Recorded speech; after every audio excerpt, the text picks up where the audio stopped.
Finish him. Or her? Welcome. And today we'll dive into a couple of great ProRevenge stories and their reactions. Coming up we have: he ruined my sister's only birth experience, so I made sure he'd never forget her. Plus we have: redneck thinks it's funny to yank out mailboxes. My dad makes him pay. I just know you're gonna love these stories, so this should be a fun session. Hi, this is Derek. I just put the Drama Llama, Fred, back in his pen so that I can do this quick video for you with some of the stuff that Fred found on Reddit earlier today. If this is your first time watching our videos, help me out by watching to the end, and then giving me some feedback in the comment area below. I do respond to every single one, so don't be shy. And if you want more of these videos daily, don't forget to like and subscribe, with notifications turned on for this channel. Oh boy, let's get ready for some deep-seated revenge. Angel Guide Indie posted: he ruined my sister's only birth experience, so I made sure he'd never forget her. Obligatory apology for formatting as I'm on mobile. Kinda my revenge, kinda my sister's, both of us really proud. This is gonna be long, so too lazy didn't read at bottom. Here's our cast.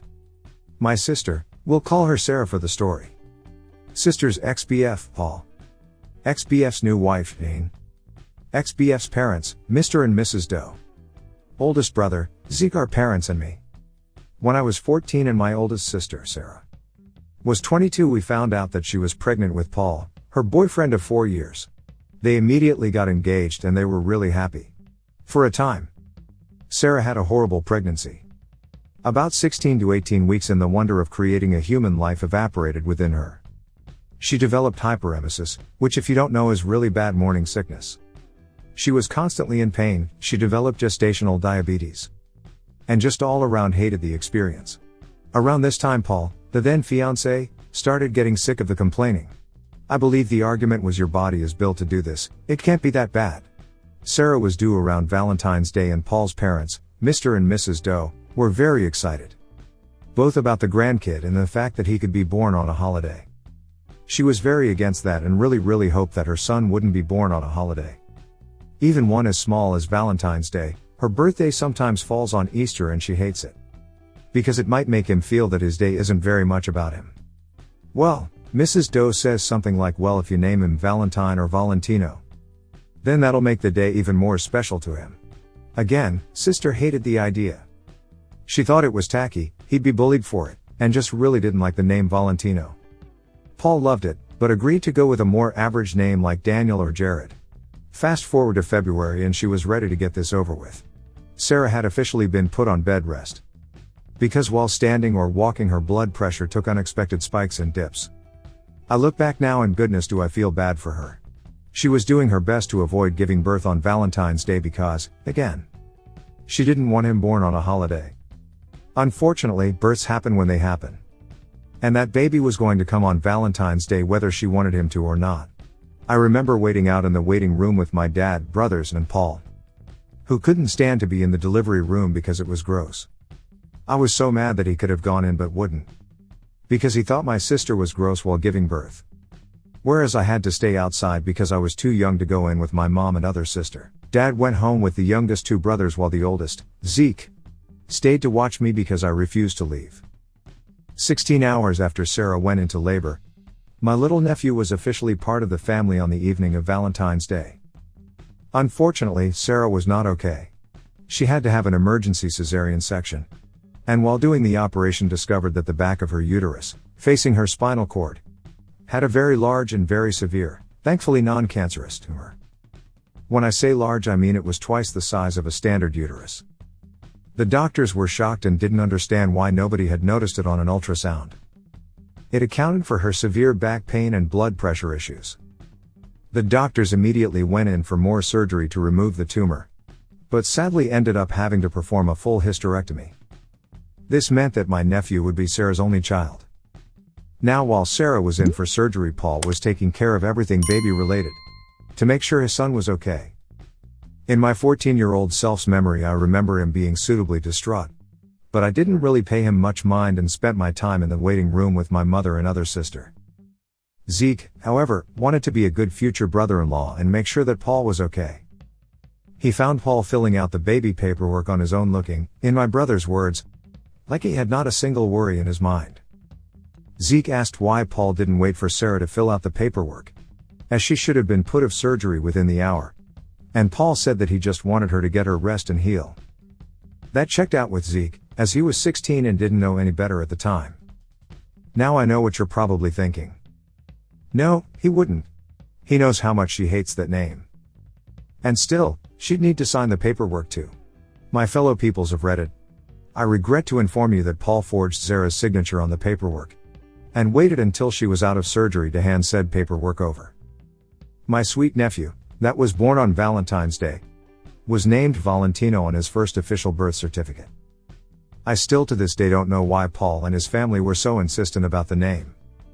He had even picked out a different one with my sister. And before you ask, no, he was never brought up on forgery charges, because his parents were witnesses to her signing the papers, even though they only got there at the last minute. So Sarah dumped him and got her son's name changed a month later. She was willing to do split custody with him because that's her son's father, and she wants the kid to know him, but Paul vanished and she never heard anything back, which seemed weirdly out of character to us. Until a mutual friend on Facebook was tagged in his wedding pictures 6 months later. Paul had apparently started cheating on her not long after she got pregnant. Sarah was livid, but there wasn't much she could do, so she filed for child support and continued to live her best life. Until 6 years later. This is where the revenge starts, my friends. So Sarah has been a single mother for the past 6 years and has been amazing at it.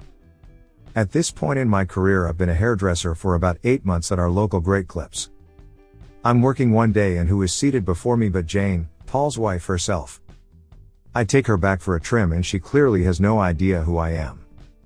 That adds up because a mutual friend that still keeps in contact with Paul said that Jane doesn't know a thing. She has no idea about Sarah, that she was the other woman, or that Paul actually has a kid that he's been, infrequently, paying child support for. She's in the dark on it all. I told myself not to be in butt and treat her like a normal customer, which I did.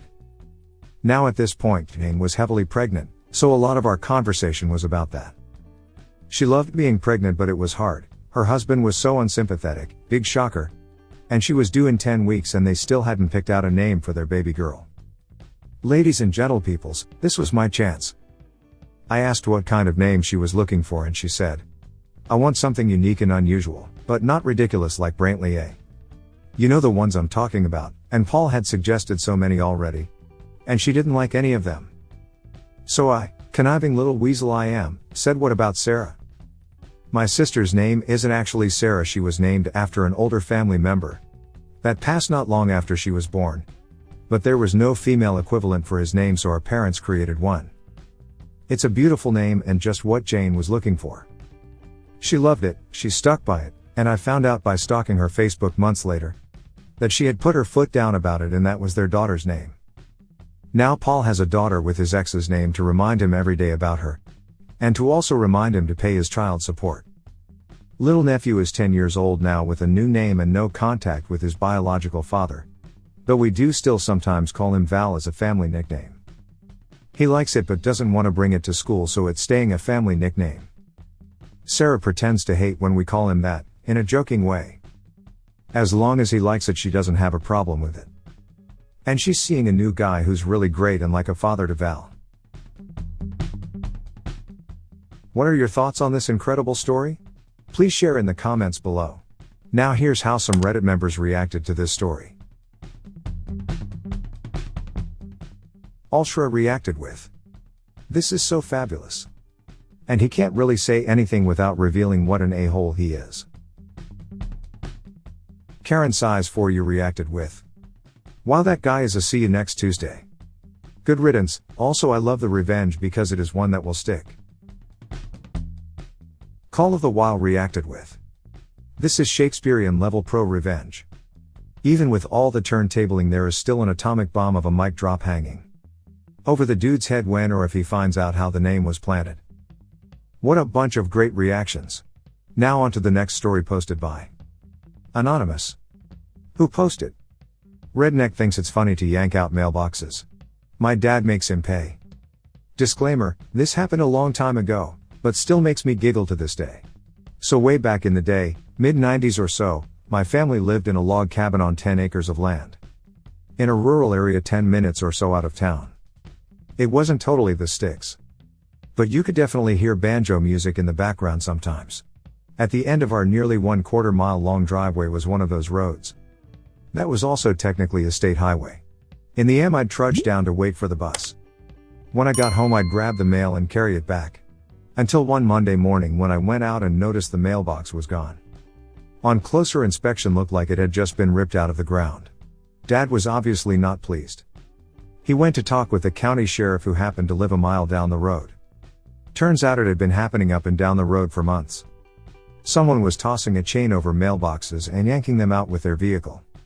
He suspected a guy down the road with his great big lifted 4WD truck. But couldn't prove anything. Usually happened on Saturday and Sunday nights with people finding out in the morning. Also seems the nicer the mailbox the bigger a target, and many had been hit multiple times.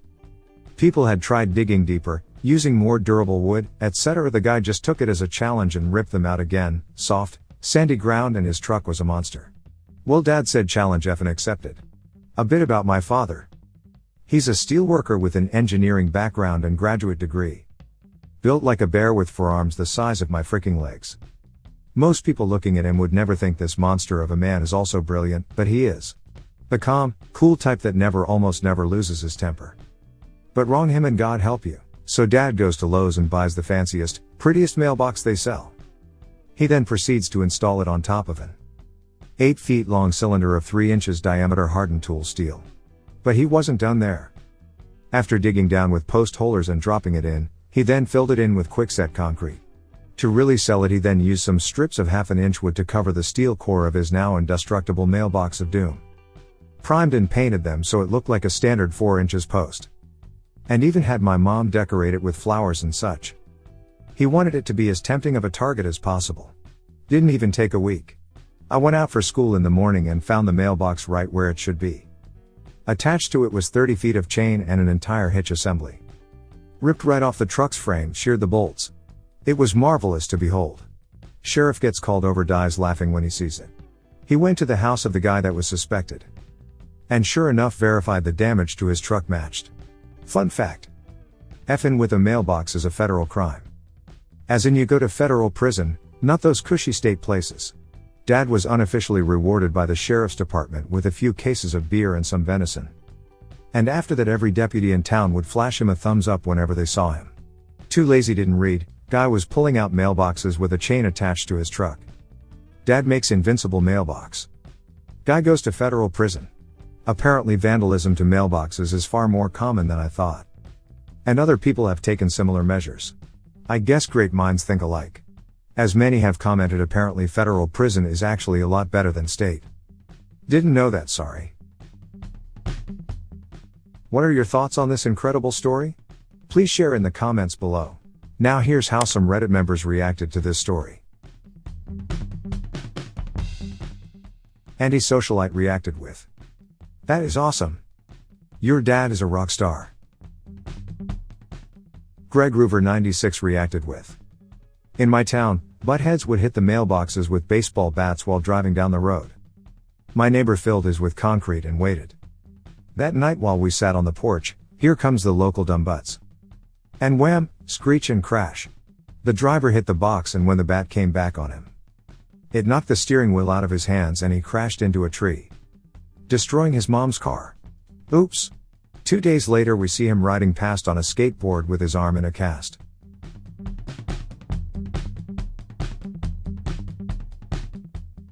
Well, there you have it.